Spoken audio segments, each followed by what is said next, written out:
semetan kumpul ya ngerti ya nih dinijak saya. Jadi narasumber saya hari ini kita sebut saja namanya Gek Putu. Gek Putu ini 3 bersaudara dan dia adalah anak paling tua semeton. Gek Putu ini hidup di keluarga yang sangat sederhana. Orang tuanya juga sangat sayang kepada Gek Putu dan orang tuanya ini punya 2 usaha keluarga yang memang hasil dari usaha inilah yang memang digunakan oleh orang tuanya untuk menyekolahkan Gek Putu dan juga adik-adiknya. Di tahun 2018, Gek Putu baru kelas 2 SMA dan saat itu semeton, kedua adiknya Gek Putu ini ada yang baru kelas 3 SMP dan juga kelas 6 SD. Orang tuanya Gek Putu ini tipikal orang tua yang sangat terbuka. Orang tuanya Gek Putu ini punya banyak teman berikut dengan ibunya Gek Putu. Nah, di antara teman-teman ibunya Gek Putu ini, ibunya Gek Putu punya 3 teman baik yang memang sangat akrab dengan ibunya. Dan di antara ketiga teman baik ibunya ini, ada satu teman yang paling sering melali ke rumah orang tuanya Gek Putu. Kita sebut saja namanya Bik Mang. Bik Mang ini adalah seorang wanita yang memang asli Bali, satu desa dengan Gek Putu dan juga orang tuanya. Tapi dia menikah beda agama dan juga menikah keluar Bali. Tapi mungkin karena suaminya Bik Mang ini orang kaya, setelah menikah selama 2 tahun, Bik Mang langsung pulang ke Bali dan juga menetap di Bali membuka usaha dengan suaminya. Bik Mang ini sebetulnya orangnya sangat baik dan juga sangat menyayangi Gek Putu juga adik-adiknya. Setiap Bik Mang ini melalui ke rumahnya Gek Putu, dia selalu membawa putra pertamanya dan juga putri keduanya.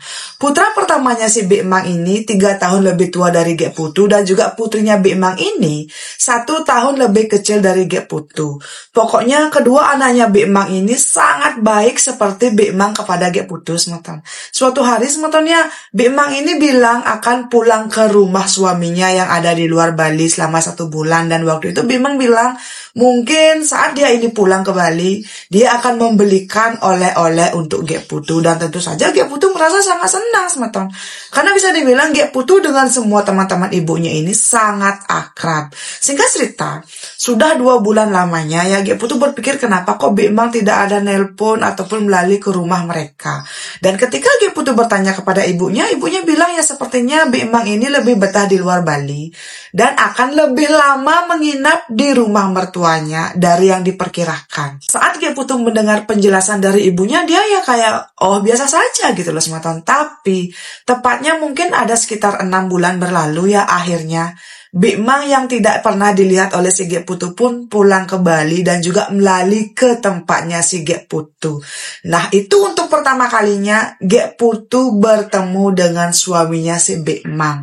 Ternyata suaminya Bik Mang ini blasteran dan terlihat sangat ganteng semeton. Tapi waktu itu Gek Putu kayak kaget. Bik Mang ini tipikal wanita yang suka olahraga dan juga sangat menjaga penampilan.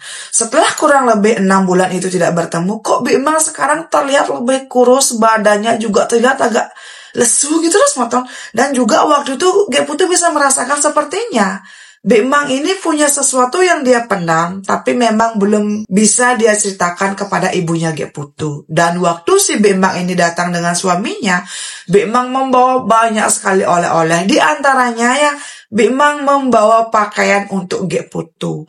Itu pakaiannya masih sangat bagus dan juga baru semeton. Menurut Bik Mang, itu adalah pakaian baru yang memang sengaja dibelikan oleh Bik Mang untuk si Gek Putu yang walaupun kayak biasanya kalau kita membeli pakaian baru kan ada tuh kayak gantungannya, gantungan harga atau mereknya. Menurut Bik Mang semeton, karena dia itu mungkin saja terkena biaya lain-lain kalau gantungan harganya ini dan juga mereknya masih tertinggal di pakaiannya ini. Makanya Bik Mang memutuskan untuk menggunting semua merek dari baju ini agar tidak terkena biaya tambahan. Singkat cerita, setelah hari itu, seperti biasa semeton, 2 hari sekali Bik Mang pasti akan melalui ke tempatnya Gek Putu dan Gek Putu juga sering dibawakan makanan. Tapi kok suatu hari tuh Gek Putu merasa ada yang aneh. Setelah Gek Putu ini kayak mulai bertemu dengan si Bik Mang ya, Gek Putu ini sering sekali bermimpi. Dia itu seperti didatangi oleh seorang wanita. Tapi di dalam mimpi ini, si wanita tidak pernah menunjukkan wajahnya. Di dalam mimpi, si Gek Putu ini sering sekali makan dan juga jalan-jalan dengan si wanita ini. Tapi Gek Putu tidak pernah bisa melihat wajahnya. Dan wanita ini selalu membelakangi Gek Putu. Di dalam mimpi, kengken kadan unduke. Gek Putu selalu datang ke tempat-tempat yang memang tidak pernah dia datangi di dunia nyata. Tapi itu terasa sangat nyata di dalam mimpi. Bahkan semeton Ge Putu pernah membicarakan ini kepada orang tuanya. Dan orang tuanya bilang, oh mungkin itu cuma bunga tidur Ge, jadi abaikan saja. Dan Ge Putu juga berpikir seperti itu semeton. Selama berhari-hari Ge Putu selalu bermimpi bertemu dengan si wanita ini. Tapi anehnya ya, setiap di dalam mimpi tuh dia tuh kayak sadar kalau dia bermimpi di dalam mimpi. Tapi dia selalu berusaha kan untuk melihat wajah si wanita ini, tapi selalu gagal. Entah kengken kadan unduke. Di dalam mimpi ini kan Ge Putu selalu dibawa ke tempat-tempat yang indah oleh si perempuan ini. Ge Putu merasa sangat nyaman dan lama-lama. Ketika Ge Putu tersadar kalau dia bermimpi kembali, dia merasa nyaman ketika duduk dan juga makan dengan si perempuan ini. Dan saat itu Ge Putu berpikir keras semeton. Ini tuh ada apa? Kenapa kok rasanya terlalu nyata kalau ini dibilang mimpi? Tapi kalau ini bukan mimpi kan tidak mungkin Ge Putu bisa merasakan dan juga bisa bertemu dengan seseorang yang terasa sangat nyata semeton. Waktu pun berlalu semetonnya, Ge Putu merasa makin nyaman dengan si perempuan yang ada di dalam mimpi ini. Dan setiap Ge Putu bertanya kepada orang tuanya apa arti dari mimpi ini, orang tuanya selalu bilang itu cuma bunga tidur dek, jadi abaikan saja.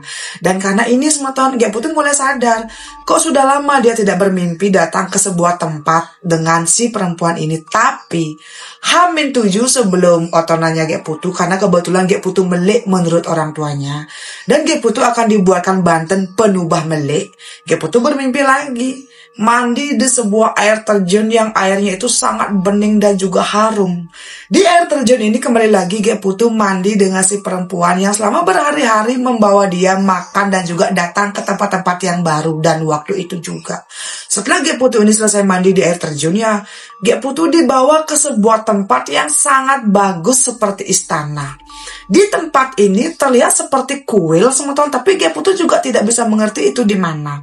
Di dalam kuil ada banyak sekali orang, cewek, cowok yang mengenakan pakaian tradisional yang seperti di film-film Cina, film-film Korea gitu loh semeton.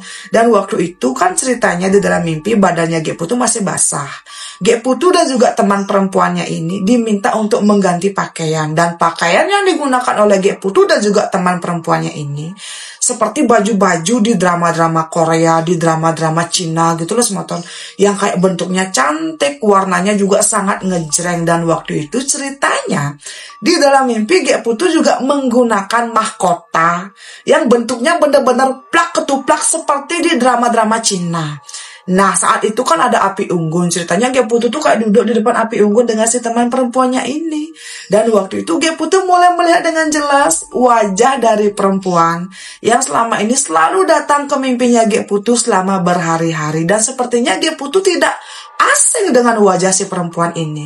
Kulitnya putih, rambut dari perempuan ini berwarna coklat berkilau, dan matanya sangat bagus semeton. Nah ceritanya di dalam mimpi Ge Putu ini benar-benar terkagum-kagum dengan baju yang dia gunakan. Itu tuh benar-benar bagus sekali bentuknya semeton. Dan saat itu Ge Putu kan sedang menghangatkan diri di tengah kuil di depan api unggun dengan si perempuan ini. Tiba-tiba ada sepasang pria dan wanita yang datang membawakan Ge Putu sepasang teh. Ge Putu diberikan satu gelas dan juga si perempuan ini diberikan satu gelas. Di dalam mimpi, perempuan dan juga laki-laki ini meminta Ge Putu untuk menukar tehnya dengan si perempuan yang satunya ini. Kemudian Ge Putu disuruh untuk meminum teh ini. Waktu itu Ge Putu mengiyakan saja di dalam mimpi. Saat Ge Putu menukar gelas tehnya dengan si perempuan ini lebih dulu meminum teh yang memang sudah diberikan oleh Ge Putu. Dan tiba-tiba Ge Putu merasa badannya sakit semeton. Dia merasa sangat tidak bertenaga dan merasa sangat ngantuk. Engken kada nunduki, kok tiba-tiba Ge Putu merasa seperti itu. Setelah Ge Putu merasa seperti itu ya, si perempuan ini tumben berbicara. Ge minum tehnya. Dan waktu itu Ge Putu kembali teringat, kok sepertinya suara dari si perempuan ini sangat familiar. Dan karena Ge Putu juga merasa sepertinya dia tuh kayak kok badannya sakit cuy. Dia tuh pengen sekali meminum teh ini, tapi seperti di Pinang-Pinang Mekabar ya, sinetron-sinetron yang ada di TV gitu. Sebelum Ge Putu meminum teh ini, tiba-tiba Ge Putu pingsan dan dia pun terbangun. Dan ternyata tebak semeton. Ketika Ge Putu terbangun, Ge Putu sudah berada di tempat orang pintar. Dan si orang pintar ini ternyata adalah salah satu teman baik dari ibunya Gek Putu yang memang kenal dekat dengan keluarganya Gek Putu. Boom! Kok gini? Nah, ibunya Gek Putu ini kan memang punya 3 teman, termasuk Bek Mang, yang memang sangat sayang kepada Gek Putu kan. Nah, di antara Bek Mang ini kita sebut saja ada namanya Bek Loh, dan Bek Loh ini ternyata adalah salah satu orang pintar yang sering mengobati orang-orang yang terkena ilmu hitam. Dan waktu itu Gek Putu bingung, kok bisa-bisanya dia ada di rumah si Bek Loh ini dan kenapa? Kok ibu dan ayahnya Gek Putu terlihat menangis? Di sana juga ada kakek dan neneknya Gek Putu. Dan di situ semeton Gek Putu ingat banget, kemarin dia masih tertidur di dalam kamar. Kok sekarang sudah ada di sana? Puy, Gek Putu bingung sekali.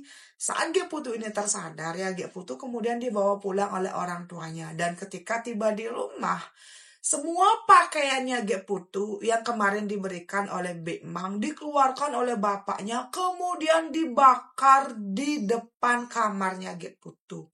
Setelah pakaian ini dibakar ya, ibu dan bapaknya Gek Putu tuh kayak mengaturkan sebuah sesajen dan juga abu dari pakaian ini dibawa dan juga dihanyutkan di laut menggunakan sebuah ritual juga banten yang cukup banyak.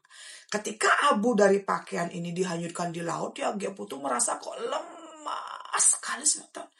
Dia seolah-olah merasa gimana aja habis olahraga berkilo-kilometer gitu loh. Dan waktu itu Gek Putu bingung, tapi anehnya saat Gek Putu melihat semua rangkaian ritual yang dilakukan oleh keluarga besarnya, Gek Putu tidak bisa mengatakan apapun. Gek Putu tidak bisa mengeluarkan sepatah kata pun, tapi dia cuma duduk terbengong. Dia cuma kayak bertempur dengan isi polonya yang ada beribu pertanyaan, tapi dia tidak bisa mengeluarkan kata-kata gitu loh. Setelah itu mereka pun pulang ke rumah dan tiba di rumah ya, Gek Putu kembali dilukat oleh pemangku setempat yang memang dimintai tolong oleh orang tuanya semeton. Beberapa hari berlalu dan waktu itu kesehatannya Gek Putu mulai normal. Gek Putu sudah bisa makan, minum, dan juga berbicara dengan lancar. Dan Gek Putu bingung ada apa dengan dirinya. Kok sepertinya dia tuh kayak melewatkan banyak hal, tapi ada apa? Dan saat Gek Putu sudah benar-benar dinyatakan sembuh oleh si orang pintar teman dari ibunya, di sanalah semuanya mekebengan. Kalau ternyata selama kurang lebih 2 minggu itu Gek Putu pingsan. Jarang sekali Gek Putu akan sadarkan diri. Bahkan ketika Gek Putu dibawa ke rumah sakit, dokter bilang Gek Putu sehat-sehat saja. Jadi apa yang perlu diobati? Tapi setelah Gek Putu tiba di rumah, Gek Putu akan pingsan lagi, bangun lagi, pingsan lagi. Pokoknya Gek Putu jarang sekali akan sadar, motor. Karena ini ibunya membawa Gek Putu berobat ke tempat orang terdekatnya, yaitu teman baiknya ini si Bek Loh ini. Dan di sananya bebeng. Kalau sepertinya ada orang yang ingin menukarkan jiwanya Gek Putu dengan jiwa orang yang sudah meninggal. Dan orang ini ditafsirkan adalah Bibi Komang. Iya, Bibi Komang teman baik dari ibunya Gek Putu yang paling baik, paling sayang, paling royal kepada Gek Putu dan juga adik-adiknya. Ternyata anak keduanya Bibi Komang meninggal dunia ketika pulang kampung keluar Bali. Dan ternyata selama 6 bulan itu Bibi Komang ada di luar Bali dengan keluarganya ya karena belum bisa move on dari kematian putri keduanya ini semeton. Boom.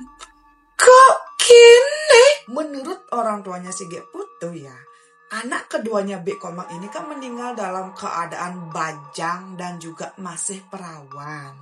Konon katanya, menurut kepercayaan agama yang memang dianut oleh suaminya Bibi Komang. Sekali lagi saya tidak mengatakan ini salah ataupun benar, tapi di sini saya hanya menceritakan cerita dari Gek Putu semeton ya, dan semoga tidak ada yang tersinggung. Kalau ada seseorang yang meninggal dalam keadaan masih perawan dan juga perjaka, biasanya mereka akan kesepian di dunia sana. Jadi untuk menghibur rasa kesepiannya ini biasanya orang tua ataupun keluarga terdekat mereka akan menumbalkan sesama nak bajang atau nak teruna agar yang ditumbalkan ini juga meninggal dan di dunia sana bisa berkumpul dengan orang atau keluarga terdekat yang memang meninggal tadi. Dan sepertinya Bibi Komang menargetkan si Gek Putu karena memang Gek Putu ini hampir sepantaran usianya dengan anak keduanya Bibi Komang, dan kebetulan juga semeton otonan balinya si Gek Putu dengan anak keduanya Bibi Komang ini sama. Bahkan tanggal lahir mereka juga sama semeton. Boom. Kok gini? Kok orang tuanya Gek Putu bisa tahu? Ya karena Loh teman baiknya si ibunya Gek Putu sudah menerawang ini semua selama 1 minggu terakhir. Dan kemudian menurut orang tuanya juga beberapa saat yang lalu Gek Putu sempat kemasukan roh anak keduanya Bibi Komang. Dan dia juga membenarkan apa penerawangan yang baru saja dijelaskan oleh orang tuanya. Boom. Kok gini? Jadi kemungkinan perantaranya adalah pakaian baru yang diberikan oleh Bibi Komang sudah dimantrai atau mungkin sudah agar Gek Putu masuk ke dalam jebakan.